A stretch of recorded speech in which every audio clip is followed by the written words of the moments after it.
Bonsoir à tous et à toutes et bienvenue dans cette nouvelle rencontre d'un endroit où aller. Où ce soir, nous avons l'immense plaisir de recevoir Pia Petersen. Bonsoir Pia. Bonsoir.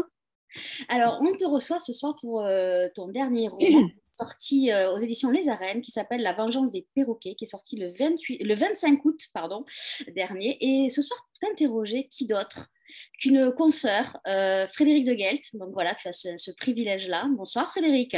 Bonsoir. Alors, avant de vous laisser discuter toutes les deux, moi, je voudrais dire que c'est toujours un plaisir de recevoir un auteur qui a été publié dans la collection Un endroit où aller, puisque tu as le privilège, comme Frédéric, d'avoir été édité dans cette collection aussi. Donc, voilà. Absolument, plusieurs bouquins même.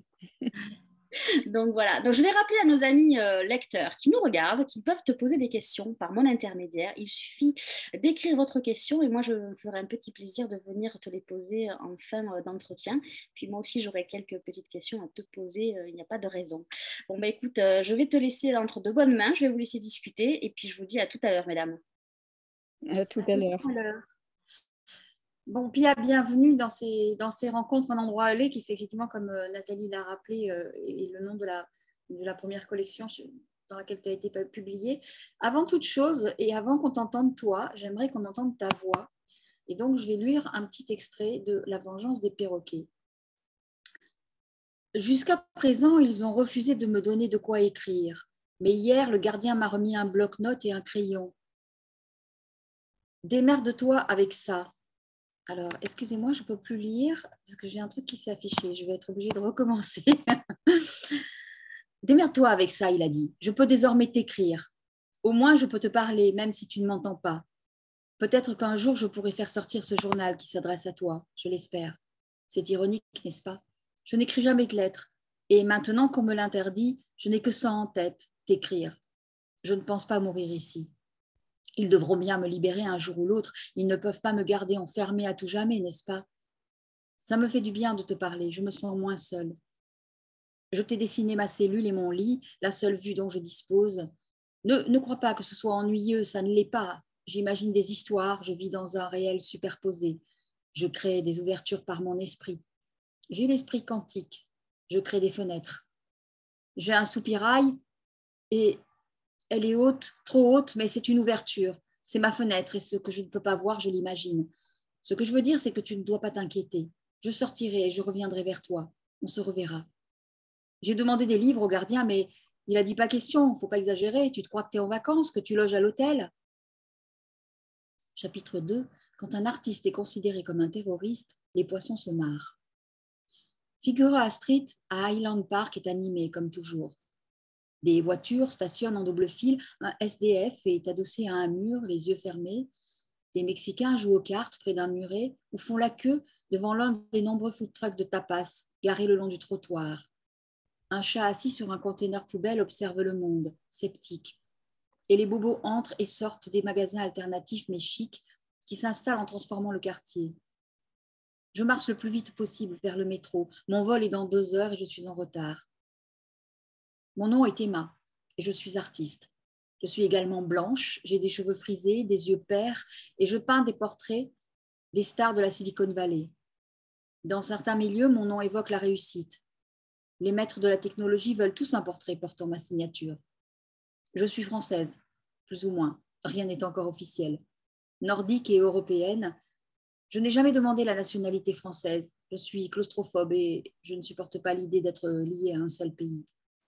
Je me considère comme citoyenne du monde. Pourquoi se limiter à un seul pays, accepter le contrat initial sans négociation? Une nationalité, c'est un mariage forcé, empire. On a rarement le choix de sa nationalité. Moi, je préfère me voir comme une visiteuse ou une sorte de touriste permanente. La vie sans limite, à part celle que je m'impose à moi-même. Je n'ai jamais aimé les racines ni les origines. Elles n'ont aucune importance, on finit tous par mourir, peu importe nos origines. En attendant, faisons au mieux. Et justement, quelques fleurs mauves poussent au pied des arbres. La vie est mon terrain de découverte. Rien n'est plus émouvant qu'une fleur ou un oiseau dont j'ai besoin du réel pour penser. Je pars de nouveau à Palo Alto pour travailler sur le portrait de Henry Palantir, un des plus grands dirigeants de la tech. Le siège social de sa société, Vision Technologies, se trouve à Los Angeles. Il dit que les prix sont trop élevés dans la Silicon Valley et que cet espace confiné du think tank donne lieu à une sorte de consanguinité. Cela dit, le bâtiment qu'il possède à Palo Alto est beaucoup plus grand. Il possède aussi des bureaux à Denver, Londres, Paris. Les médias qualifient l'entreprise de Palantir d'empire et c'est peu dire. Je n'arrive pas à savoir quelle position il occupe précisément, ni combien de filiales il possède, mais je sais qu'il collabore étroitement avec le FBI, la CIA, le Pentagone et la NSA. Il s'occupe de la sécurité de leurs données numériques ainsi que de leur analyse et il développe des logiciels de surveillance et de sécurité pour différents pays. Il se diversifie dans les secteurs de la finance, de l'assurance, de la santé et des biens de consommation courante. Mon impression est qu'il est en expansion permanente et à l'infini, comme un mouvement de pieuvre en eau profonde. Il est tellement riche qu'il n'y a plus de mots pour qualifier sa fortune. Milliardaire est dépassé depuis longtemps. Pour une raison que j'ignore, j'ai du succès. Initialement, je m'étais destinée à la philosophie, mais très vite, je me suis heurtée à ses limites. Une forme d'académisme a mis la philosophie au clou. Je pensais que par la philosophie, on pouvait toucher à des questions essentielles, que la philosophie était une forme de trip permanent, un champignon qui me permettrait de voyager dans l'infini et de côtoyer les idées et les formes et les matières afin de se réinventer à chaque instant. J'ai déchanté dès le premier semestre d'études, trop aux prises avec sa propre histoire et ce qui est censé définir un philosophe. La philosophie en tant que matière n'accueille plus de pensée indépendante. De par les universitaires, elle se pose en juge et boude les questions imprévues qui n'entrent pas dans les catégories de ce qu'elle a défini comme philosophique. Tyrannique, elle élimine d'emblée l'interrogation et se justifie avec l'idée que, tant qu'un concept n'est pas né, ce n'est pas de la philosophie. Je me suis orientée vers la peinture et aujourd'hui, les seigneurs de la latex s'arrachent mes tableaux et ma liste d'attente continue de s'allonger. Et comment en suis-je arrivée là? Tout a commencé dans un squat au 59 rue de Rivoli à Paris. Alors, on a très envie de continuer, je vais m'arrêter quand même et savoir la suite. Est-ce que Emma, c'est un peu Pia Petersen? Un peu nordique, un peu française, un peu sans... Oui, je lui ai prêté certains traits, mes yeux par exemple. Oui, c'est pas moi, il y a des reflets de moi. D'accord. Quand même, mais c'est pas moi. Comme toujours avec le flou de la fiction. Et... Toujours le flou de la fiction. C'est vrai que la frontière entre ce qui n'est pas soi et ce qui est soi dans un roman, c'est toujours difficile à définir parce que on est un peu partout dans le roman. On est dans chaque virgule ou dans chaque absence de virgule. On est dans le rythme, on est dans la structure et tout ça, ça vient quand même de notre cerveau. Alors, la vengeance des perroquets, est-ce que tu pourrais nous le pitcher, on va dire, en quelques phrases? Ça, j'ai beaucoup de mal à pitcher mon bouquin. Je l'ai écrit. Je peux honnêtement pas le dire en quelques mots parce que il y a beaucoup de pages et justement, et je me ramasse à chaque fois, j'essaie de faire le pitch. C'est vraiment la chose que je ne sais pas faire. Que résumé. Alors, Voilà. je vais m'y coller un petit peu. On est quand même avec une artiste qui, je dirais, n'aime pas la Silicon Valley, mais fait le portrait des grands dirigeants. Elle va être coincée à Paris par la pandémie. Et par ailleurs, Son amant disparaît. son amant disparaît. Voilà. Qui est cet amant? Comment se présente-t-il? Au début, on le rencontre par le biais de sa cellule. Oui. Mais qui est-il? Alors lui, c'est un professeur, si mes souvenirs sont justes, parce que là, ça fait un bout de temps que j'écris le roman. Donc lui, il est professeur à l'université de Stanford. Il travaille entre Los Angeles et Stanford et il est très spécialisé en éthique informatique. Il n'est pas de la vieille école et il est un peu quand même de la vieille école. Et elle était tombée amoureuse de lui parce qu'elle l'avait vu à Silicon Valley sous un arbre en train d'écrire dans un cahier, ce qui est plutôt un peu inédit dans ces endroits-là. Et Elle est tombée amoureuse de lui, puis pendant qu'elle est à Paris, il disparaît. Alors évidemment, on ne va pas dire pourquoi il disparaît et qui l'a enlevé, parce qu'on va laisser le suspense. C'est quand même un livre à suspense.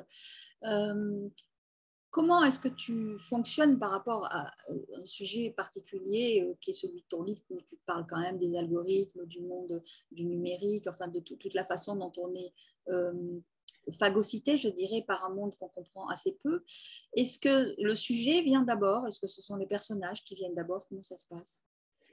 Alors, les personnages sont toujours quand même assez au deuxième plan. Je commence toujours par une idée, quelque chose qui m'intrigue ou qui me dérange, ou une espèce de quelque chose qui fait pas sens, quelque chose qui est comme un petit peu une articulation qui a été mal faite.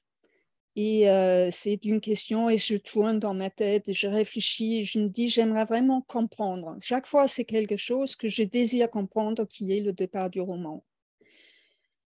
Alors, après, je réfléchis sur la question, je fais pas mal de recherches, je lis beaucoup. Et puis, je me mets à écrire. Je sais jamais... Alors, c'est à la fois, je sais exactement où je vais parce que j'ai toujours le roman qui m'apparaît en un seul clin d'œil. En général, quand je me brosse les dents, je vois le roman d'A à Z. J'ai comme ça un flash et je vois tout le roman. Mais après, évidemment, ça prend très longtemps de récupérer cette flash-là qui, bien entendu, ne revient pas. Mais quand tu dis que tu vois le roman en te brossant les dents, je suppose que ton dentiste a une explication, mais ça t'apparaît le début, toutes les articulations du roman? oui, je vois le roman d'A à Z. Ok.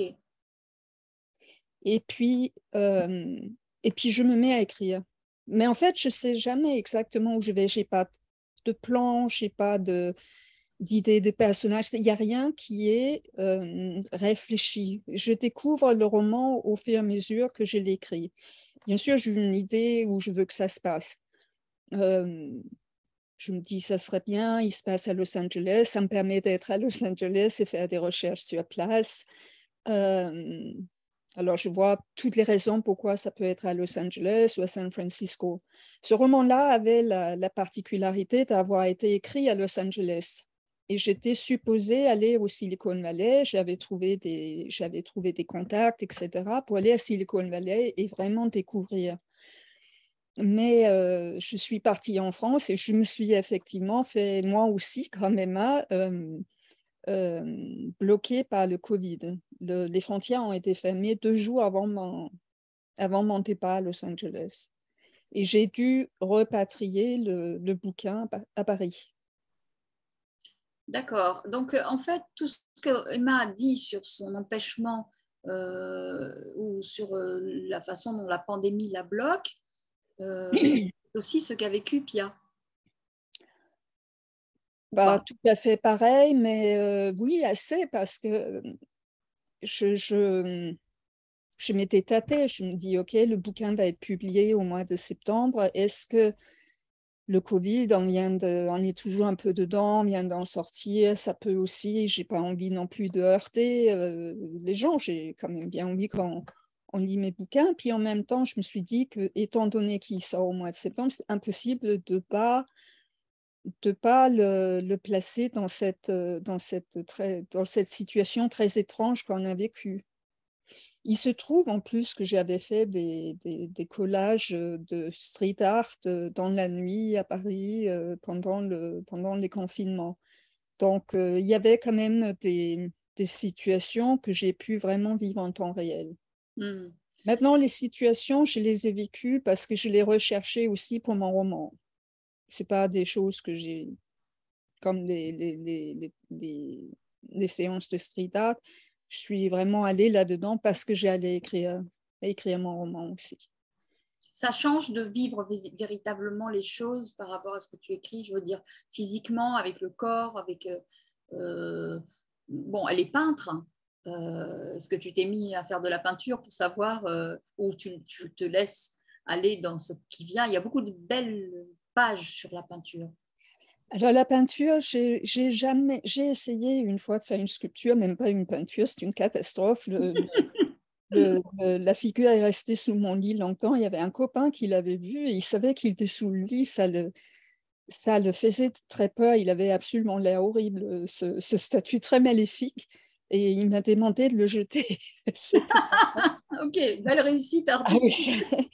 mais non, par contre, c'est vrai que quand j'écris, j'ai de façon très simultanée l'impression d'à la fois composer de la musique et peindre une toile.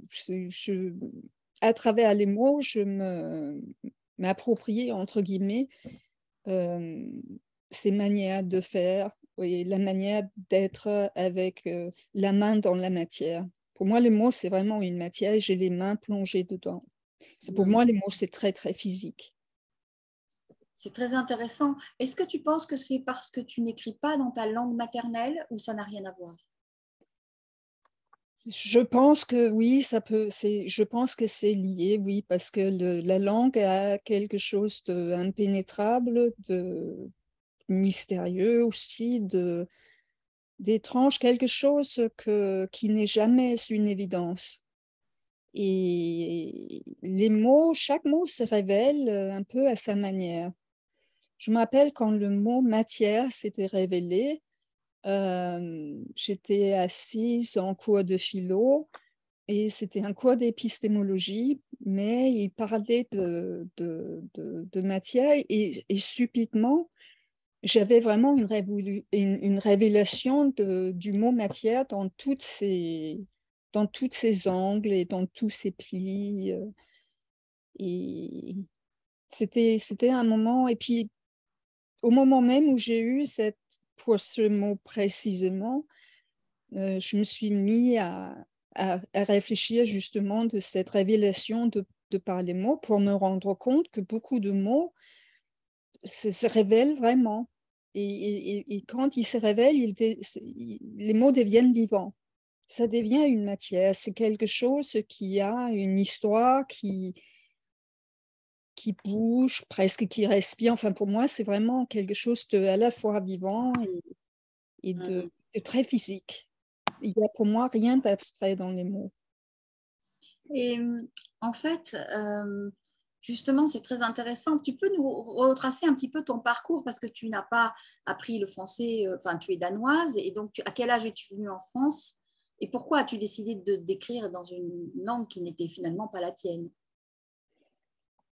Alors, ma vie a été un peu chaotique hein, quand même. Hein, donc,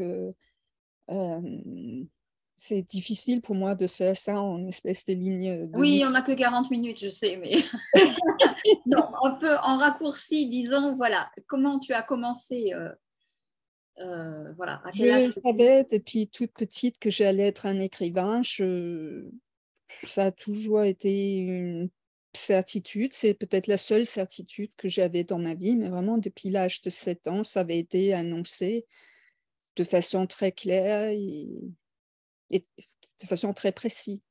J'allais être un écrivain et j'allais libérer le verbe. Ça a été énoncé quand j'avais 7 ans. Après, j'ai fait que finalement poursuivre ça. Il ne m'est jamais traversé l'esprit de faire autre chose. Je suis sans doute pas capable maintenant de faire autre chose. Alors, j'ai toujours été un peu entre les pays. J'avais une relation un peu tordue avec mon propre pays. J'étais un peu une ovni. Donc, je suis partie aussitôt que j'ai pu. Et à quel âge tu es arrivée en France? Je ne sais pas exactement. Et il faut préciser quand même que quand tu es arrivée en France, tu t'es inscrite direct à la Sorbonne. Oui, presque. J'ai fait quelques petits détours pour ceux qui s'intéressent. J'ai écrit une petite bio qui est sur mon site et qui va sans doute dire plus que je ne peux dire là. Je retiens jamais vraiment les dates. En plus, à cette époque-là, c'était une période où je regardais jamais les dates, donc j'ai une vision très imprécise d'exactement quand j'ai fait les choses. J'avais un peu vécu à Paris dans des choses très différentes, des situations un peu parfois très étranges, pas évident, mais j'ai essayé d'apprendre le français en même temps, pas moi-même. Et puis est venu le moment où je me suis inscrite à l'entrée spéciale de l'université, et puis c'était à la Sorbonne. Et quand j'ai obtenu mon diplôme, je suis entrée, j'ai étudié la philosophie à la Sorbonne. Mm.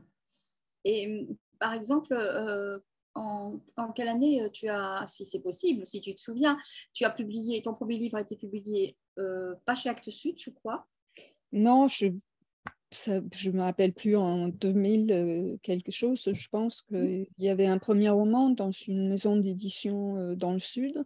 Oui. Et puis le deuxième roman a été publié avec Hubert Nissen dans un endroit où elle est. Le deuxième roman donc s'appelait Parfois, elle discutait avec Dieu. Parfois, elle discutait avec Dieu. Il y a eu Passer le pont, il y a eu tu as combien? 10 romans?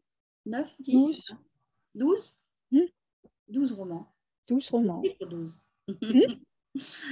Et en fait, alors il faut savoir que la première fois moi que je t'ai lu, parce que je le dis parce que c'est pas parce que ça vous donnera une indication. Je crois que le premier roman que j'ai lu toi, ça devait être Passer le pont. J'ai commencé par le relire 3 fois pour essayer de comprendre comment, dans cette langue si simple, tu arrivais à nous engluer dans cette histoire de secte. Parce qu'il y a un moment où Pia attrape la partie de vous qui pourrait rentrer dans une secte et qui est la plus fragile. Et ça y est, c'est trop tard, vous êtes dans le roman comme vous étiez prisonnier dans la secte, en fait. Et c'est ce qu'elle fait avec tous ses romans. C'est pour ça que je le précise. Ça fait longtemps que tu travailles sur ce sujet de la sécurité, de la liberté. Est-ce que cette phrase de Condorcet, je crois, qui dit que à force de vouloir euh, avoir plus de sécurité, on finit par perdre, pour gagner sa liberté, on finit par perdre l'un et l'autre. Est-ce que tu peux nous expliquer ton travail par rapport à ce thème que tu creuses de la sécurité, de l'empêchement, qui finalement s'est complètement développé pendant la pandémie aussi? Oui, c'est vrai que je me souviens que quand j'avais écrit dans mon premier roman à Hubert Nissen, j'avais écrit le principe de précaution. Il m'avait dit, mais ça n'existe pas, ça ne veut absolument rien dire. Je dis, mais le principe de précaution, c'est ce par quoi qu'on va nous dominer complètement. C'est vraiment le début d'une fermeture totale. Et il m'a dit, non, non, non, il faut remplacer le mot, ça n'existe pas. Euh, euh, j'ai vu le principe de précaution qui s'appelle maintenant en Scandinavie le principe de sécurité ou le principe de prudence. Moi, je l'appelle toujours principe de précaution parce que c'est quand même vraiment le fondement de ça. Et ça commence avec les meilleures intentions du monde, mais après, ça devient comme une drogue et du coup, on essaie de se protéger sur tous les fronts et avant même de se rendre compte, on est complètement prisonnier, mais en plus, on est un peu drogué à ça parce que ça véhicule à la fois la peur, ça véhicule l'abandon volontaire de sa liberté. Il y a beaucoup de choses qui sont liées à ça. Mais c'est vrai que j'ai travaillé toujours là-dessus, à la fois sur la liberté, mais donc aussi de tout ce que fait face cette idée de liberté aujourd'hui qui est particulièrement aux prises avec cette idée-là, et toujours dans le but de trouver des ouvertures, des fenêtres, des portes, de faire des trous dans les murs. Toujours trouver le moyen de pouvoir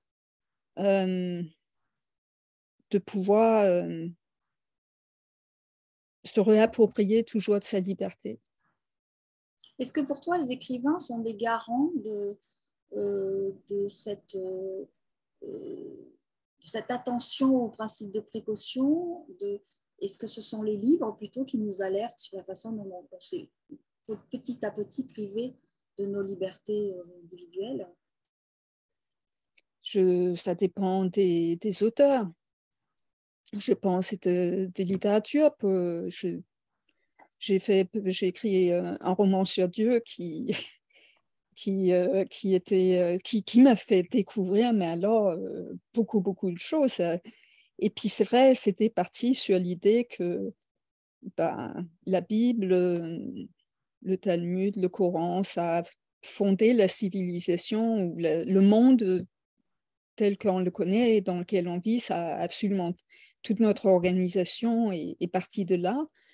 Et le fait est quand même que c'est une fiction, et cette fiction a été écrite par des écrivains. Mm. Donc, est-ce que les écrivains sont des lanceurs d'alerte ou nous mettent en garde? Ça dépend. Moi, j'essaie toujours de comprendre la société dans laquelle on est.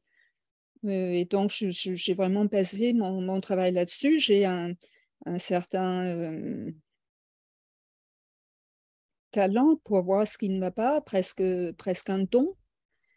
Je vois très vite comment les choses sont imbriquées les uns dans les autres. Et quand on fait le principe de précaution pour empêcher les gens de traverser le lac sans avoir un gilet de sauvetage, je vois les implications que ça va tout de suite avoir sur l'esprit humain et ainsi de suite. Donc, je vois toute l'escalade qui va, dans la plupart des cas, se produire, et ça ne trompe jamais. En fait, ça arrive toujours, hélas.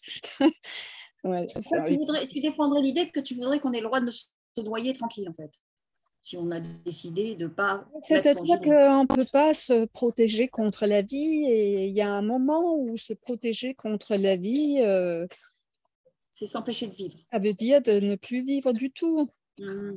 Je veux dire, maintenant, par exemple, les médecins hésitent à prescrire des médicaments parce qu'ils pensent que le médicament est plus dangereux que la survie. On arrive très vite avec l'idée de principe de précaution à des vraies absurdités. Et aujourd'hui, on a tellement déraillé que je sais vraiment pas comment on va revenir. Alors, je voudrais préciser que le livre, dont tu parlais tout à l'heure, s'appelle Mon nom est Dieu. Que Jésus revient, il fume des pétards, il se fait rater par la police à un moment, et il explique qu'il s'appelle Dieu, et le type lui demande s'il n'a pas un autre nom, il dit s'il y avait. Enfin, c'est un livre très très drôle, on rit du début à la fin, tout en traitant des thèmes très profonds et très philosophiques. Nathalie me rappelle que ton premier livre, c'était l'an 2000 chez Autre Temps, donc tu vois. Ah, ok.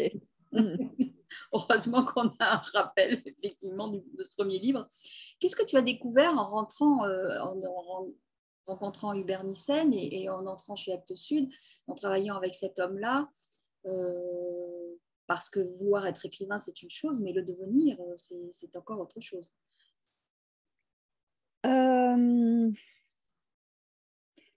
Le premier bouquin que je lui avais présenté, il l'avait rejeté. Il m'avait écrit une lettre de 4 pages.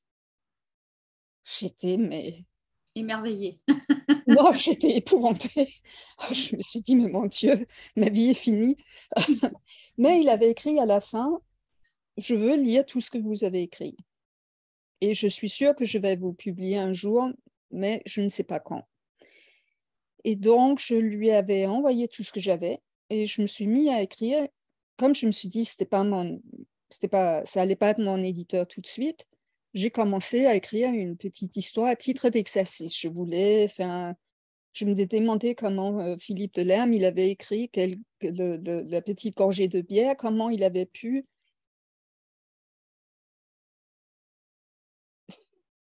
devenir tout ça avec cet écrit-là qui pour moi était absolument son livre faisait absolument pas sens. Mais je me dis, je veux écrire un truc comme ça où il n'y a absolument pas de questions, où il y a comme ça une succession de petites sensations. Et j'ai essayé d'écrire ça, dès la première phrase,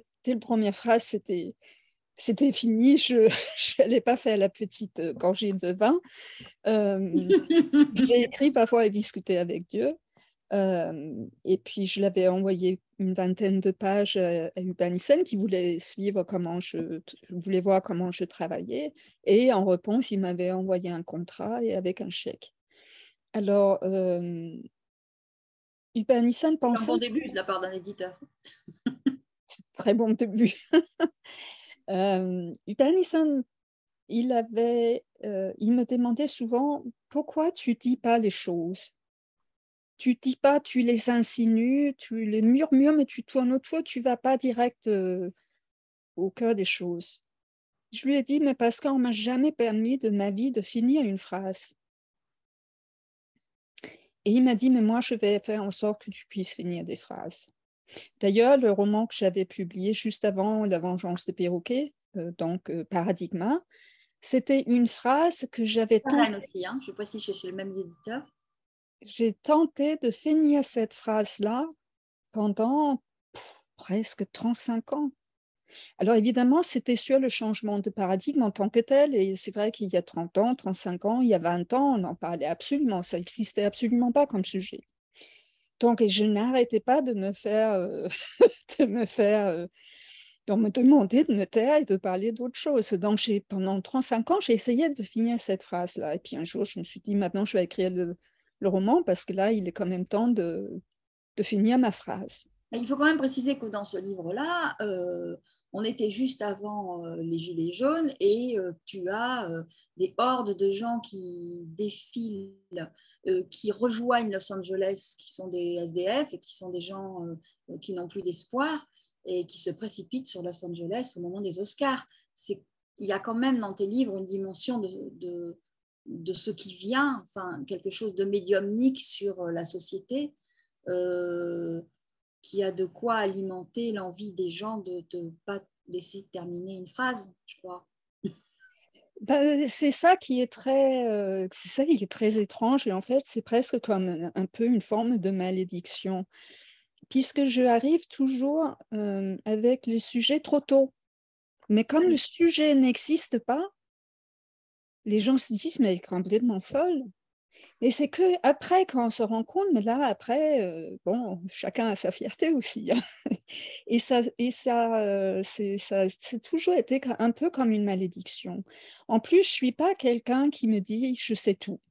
C'est-à-dire que j'ai des intuitions très très fortes et je vois comment les choses s'imbriquent et je vois très bien ce qui va arriver et c'est le fait est que je me trompe presque jamais. Et pourtant, on m'a toujours dit non. Quand je dis quelque chose, on part toujours de principe Et ça a toujours été très, très curieux. Même des gens avec qui je vis dans le quotidien ont cette réaction-là, alors qu'ils savent que j'ai presque toujours, je veux dire, j'ai souvent une raison pour poser la question que je le pose. Et ça m'a toujours beaucoup... Alors, je pense qu'il y a... Et d'une part, moi, j'y crois jamais. Je me dis toujours que je me trompe, d'abord. Je me dis, à mon avis, ça va se passer comme ça, mais de toute façon, je pense certainement que je me trompe. Mais donc, c'est presque comme une forme de malédiction. Ouais. Puisque quand ça vient trop en avance, c'est comme d'être trop en retard. C'est un peu la même chose.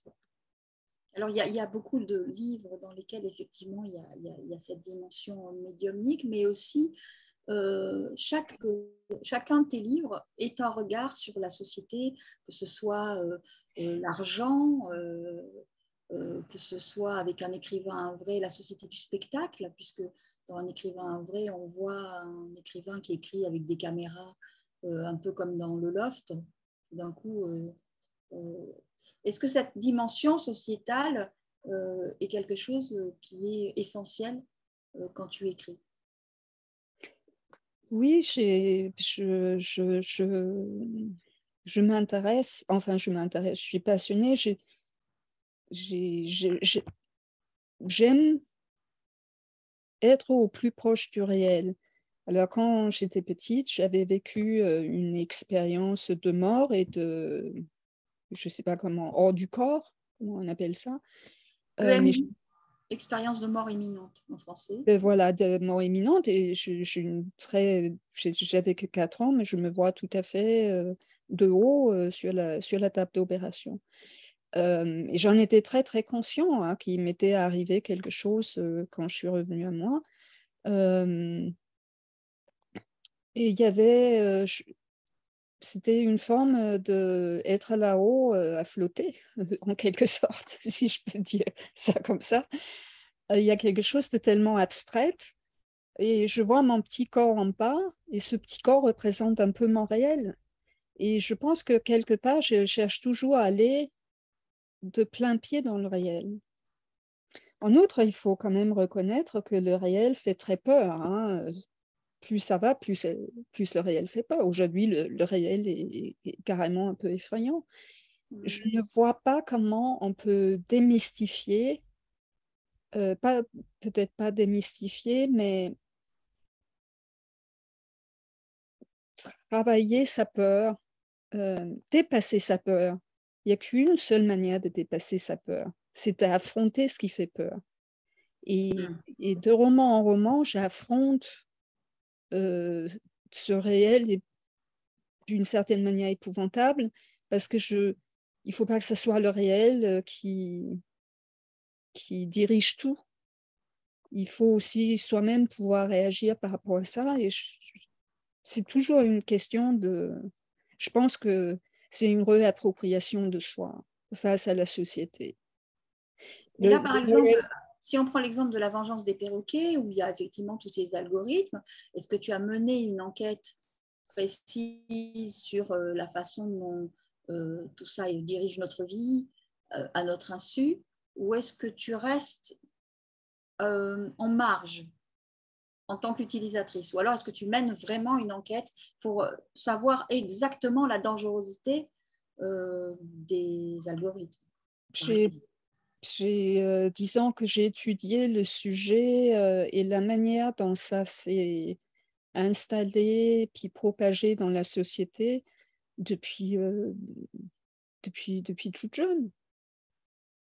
Et au fur et à mesure que je cible en quelque sorte, où je vais de plus en plus approcher, c'est vrai que chaque roman représente d'une certaine manière une question. Il y avait une fenêtre au hasard qui était vraiment sur la communication, donc mais sur la base aussi de technologie, puisque le téléphone portable était vraiment central dans le roman.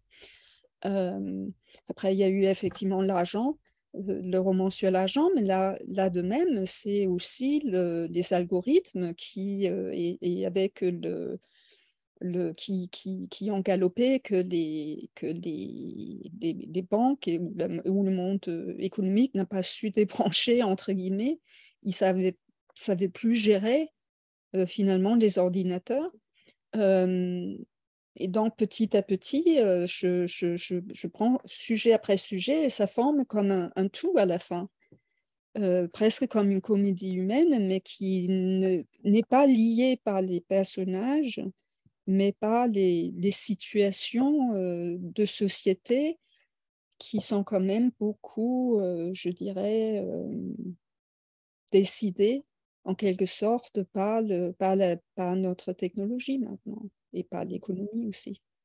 Et j'essaie toujours de trouver la manière de faire en sorte qu'on puisse se réapproprier de sa vie, sa propre vie en face de tout ça, parce que on est quand même de plus en plus comme dans un étau quelque part. On l'a très bien vu avec le Covid. On a tous perdu finalement notre liberté de mouvement.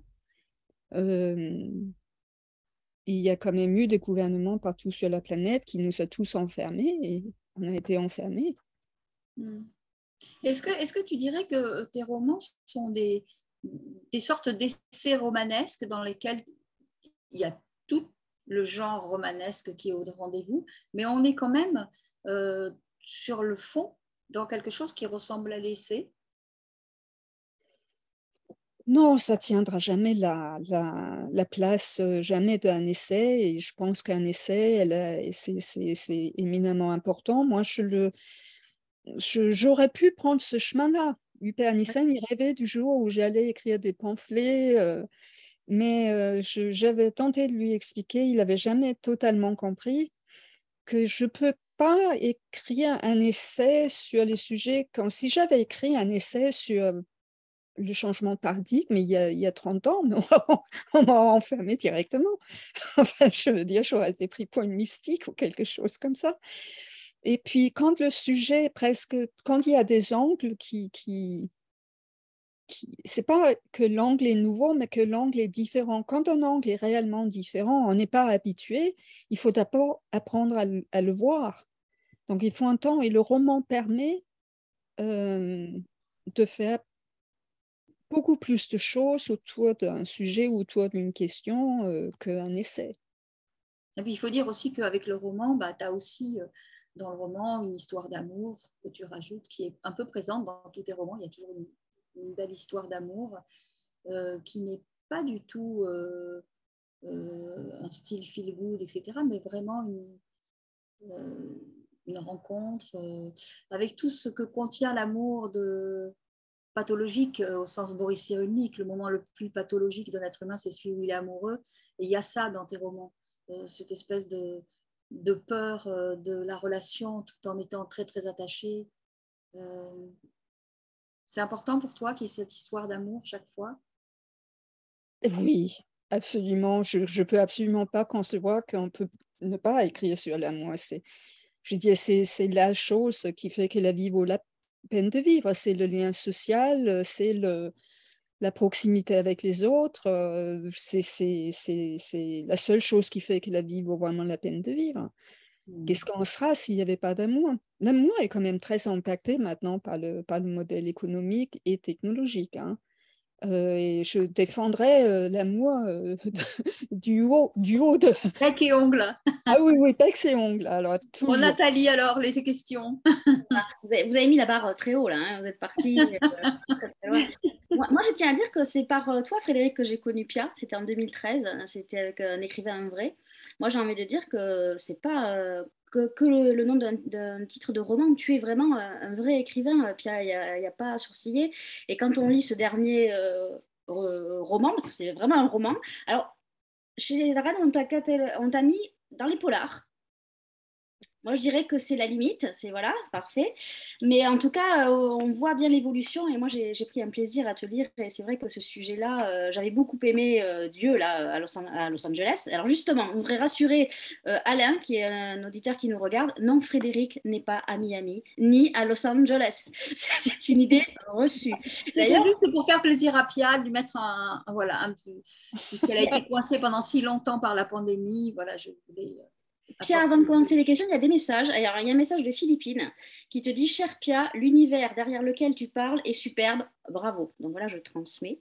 Et on va commencer par la première question. La première question, c'est quelqu'un que tu connais, que nous connaissons tous. C'est Kevin Julia. Je ne sais pas si tu te souviens. Il a une question pour toi. Est-ce que sans le confinement où tu as écrit ce livre, aurais-tu pu envisager ce texte, imaginer une pareille situation? Euh, je ne sais pas si j'aurais... Si on n'avait pas fait si le pandémie n'avait pas été là, pour ce roman-là, je l'aurais sans doute pas inventé, non. Euh, il y avait l'histoire du prison, et donc l'histoire de l'enfermement c'était ce par quoi le roman avait commencé. Ça, c'était vraiment le commencement du roman. Tout le prison, l'enfermement, sans savoir pourquoi, et c'est évidemment comment je représente la société aujourd'hui.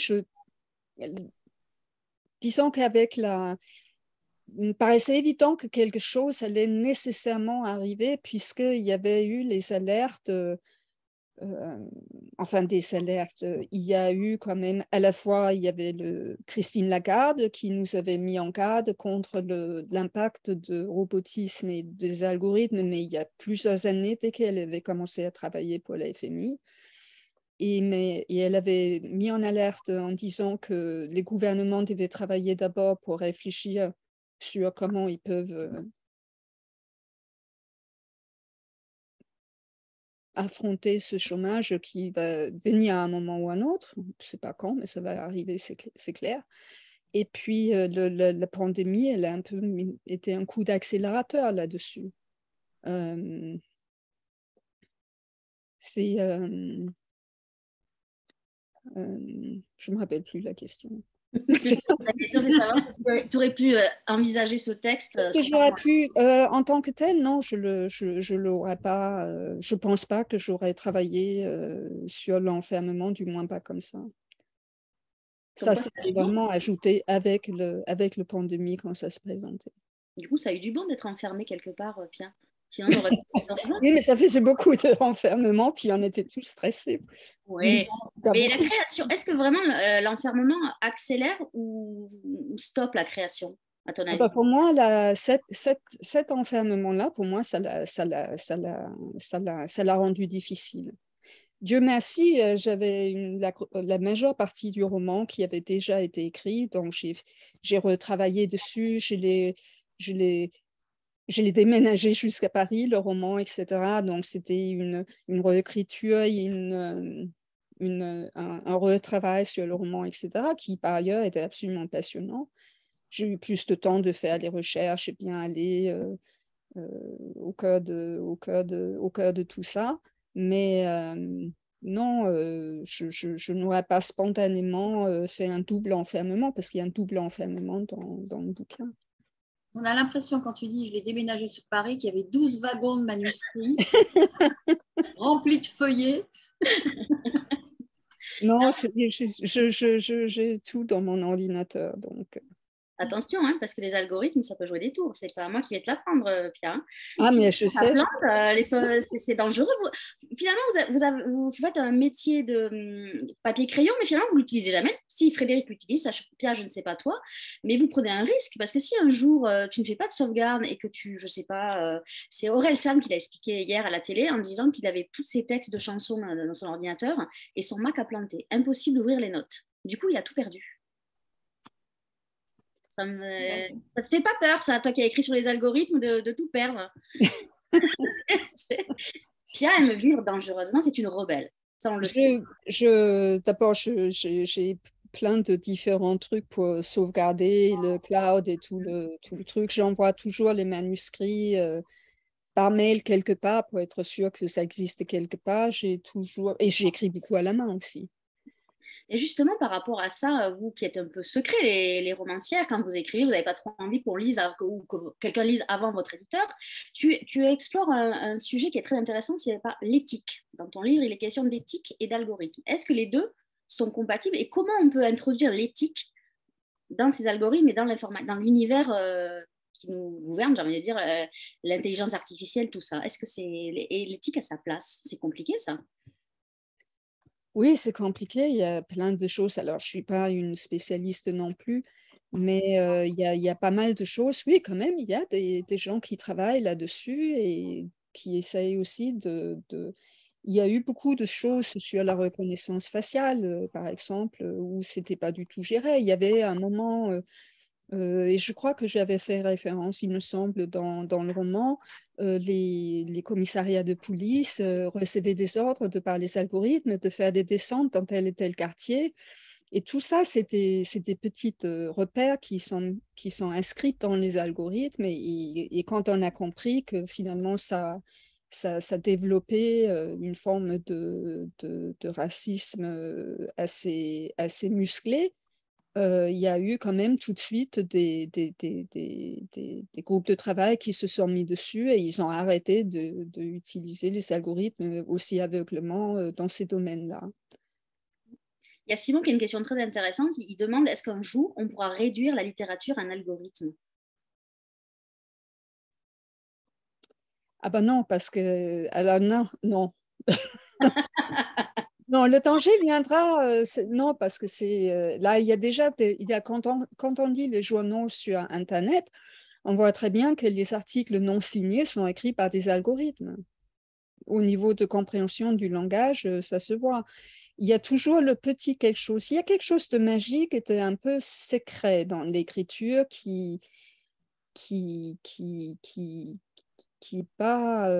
qu'un algorithme ne peut pas faire. C'est l'âme des mots.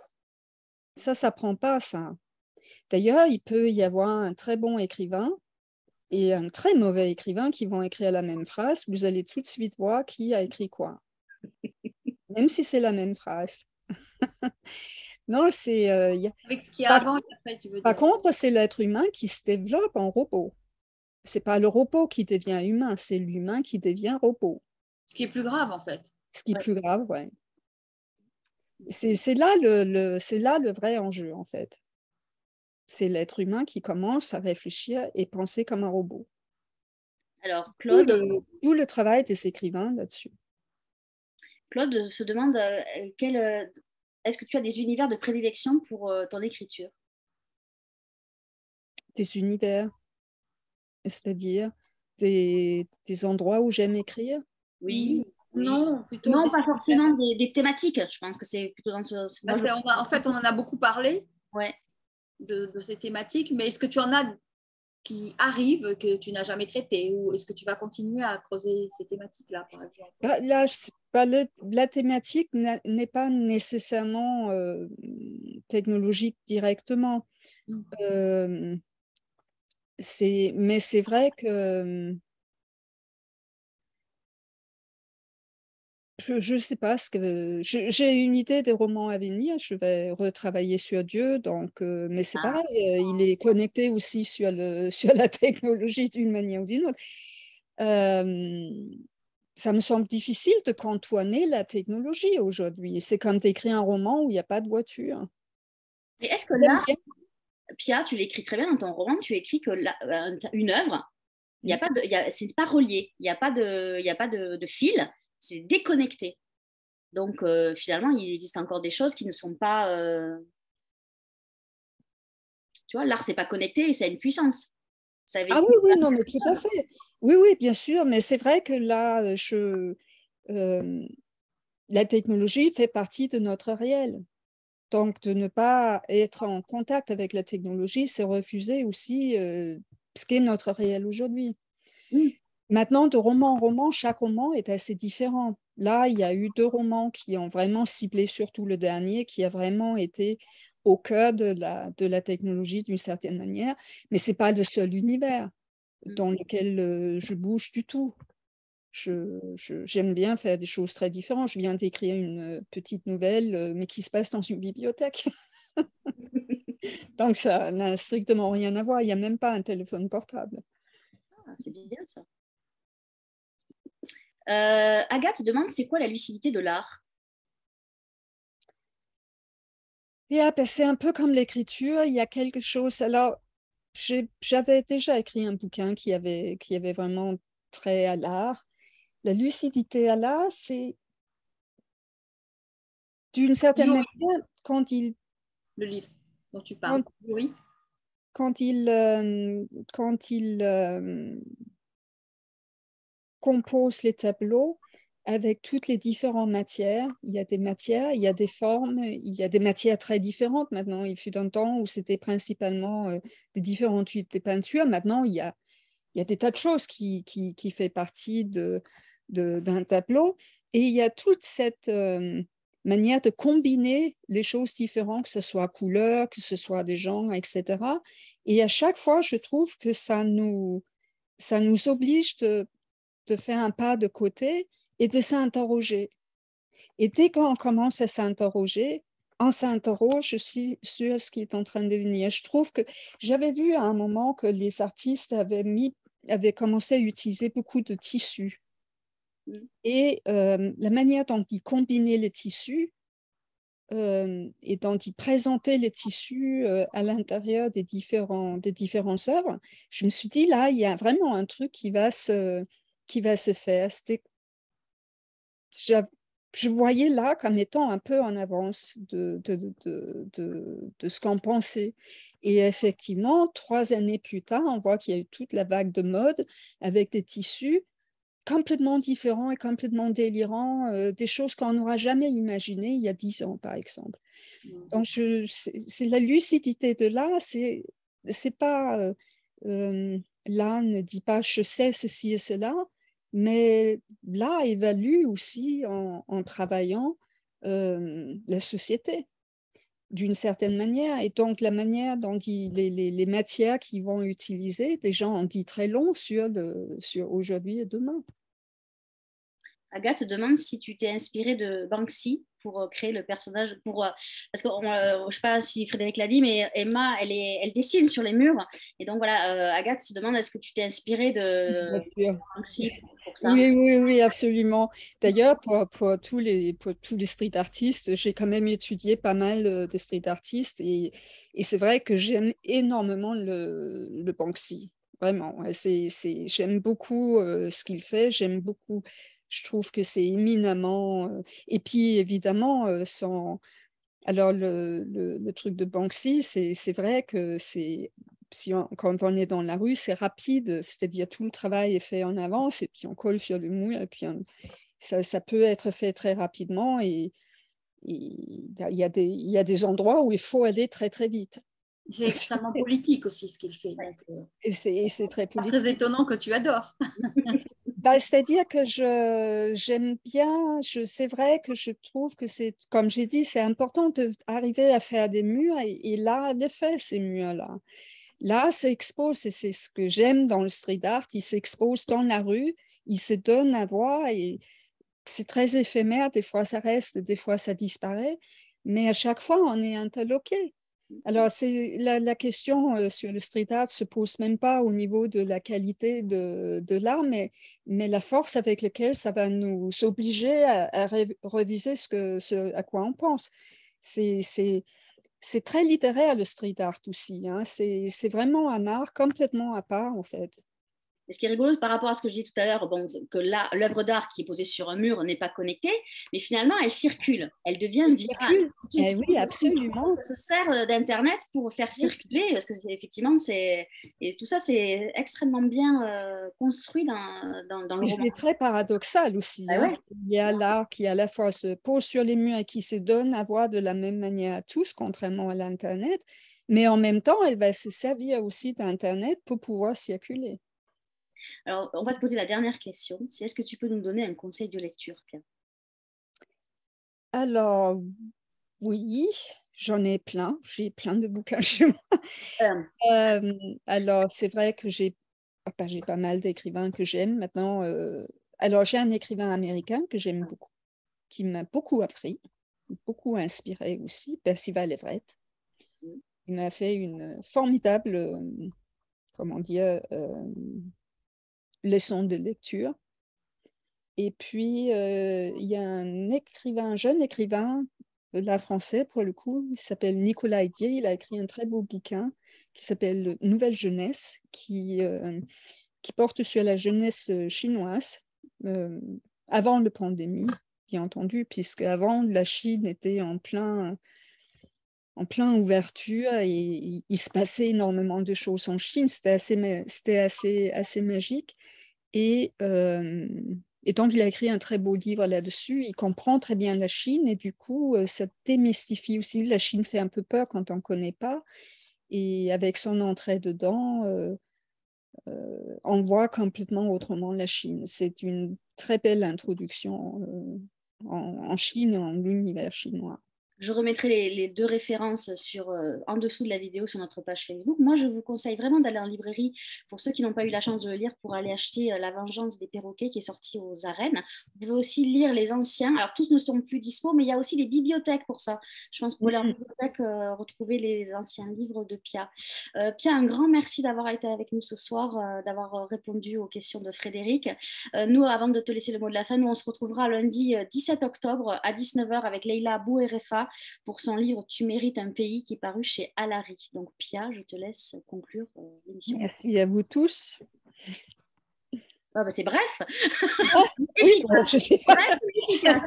Donc on te souhaite bon vent avec La Vengeance des perroquets, puis à très bientôt.